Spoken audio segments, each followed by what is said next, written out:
I'm up at Hospice here with Ron Spencer from the Princess of Wales Care at Home Trust, and we've already done an interview with Margaret Simpson about the importance of having nurses. A lot of them are what you call bank nurses, the people that get slotted in where they can, but obviously short on numbers at certain points of the day and weeks. The big problem that Christine has is, you can imagine, they get an urgent call from someone who's very close maybe to dying Friday night, and of course the bank nurses are all allocated, and it's a real headache for the team to try and find this extra resource. And so we've agreed that we will provide funding for a pilot scheme for the first year to see how having a dedicated Diana nurse works and relieves that pressure from Christine and her team. So you're on the fundraising trail? We're on the fundraising trail. We've been raising funds ever since the trust was started, but now we're raising funds for something specific rather than this nebulous idea of funding the cost of providing hospice care at home. Okay, so £50,000? £50,000 is the agreed sum for the pilot scheme. If it works, the work that the hospice had commissioned points to the fact that most of us prefer to die at home. The numbers of us, we older citizens, are getting older by the minute, is going to increase, so likely that demand for hospice care at home will increase. So the initial scheme is 50,000, but who knows, she may be the first forerunner of maybe several nurses. Okay, and we've got an interview with a lady whose husband went through the system here before he died, and you'll gather from this just how important it is. My husband had spent many weeks in hospital, and we were both desperate to have him at home, and that was our goal.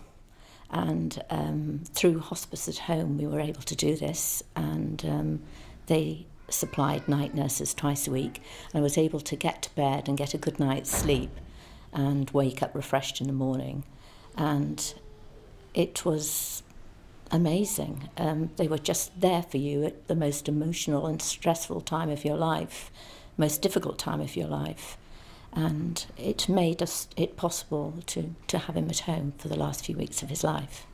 And I shall always be eternally grateful to them. So, I mean, what do they do for you then? They arrive at the door at 10 o'clock in the evening. They settle you down and tell you to go and have a cup of tea and go to bed, and they find the family dog and give it a pet and completely relax in your own home. And then they go in to see their patient for the evening and check that everything's all right in the patient's room, and look after him, talk to him and settle him as much as they can. And then you go off to bed, and all through the night you can sleep knowing that that your husband is completely looked after for all those hours, and it's very, very reassuring. And you get up in the morning and they set off on their merry way, and you feel very relaxed and refreshed from a good night's sleep, which is very important during those stressful weeks.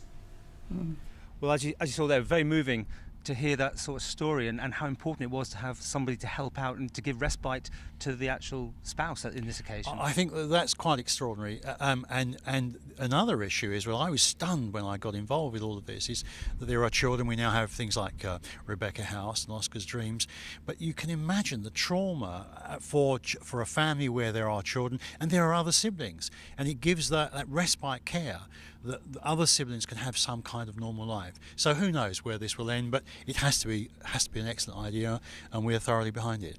If people want more information, call Ron Spencer, 851 444, or Ron and Zelda at manx.net.